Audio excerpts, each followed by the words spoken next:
লন্ডনে গিয়ে তোর খুব রং ঢং বেড়েছে। বহুত বড় বড় কথা বলছিস, বহুত বড় বড় কথা।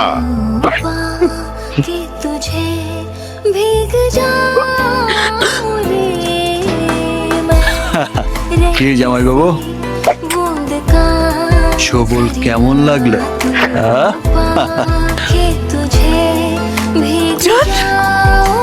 এটা তুই কি করছিস?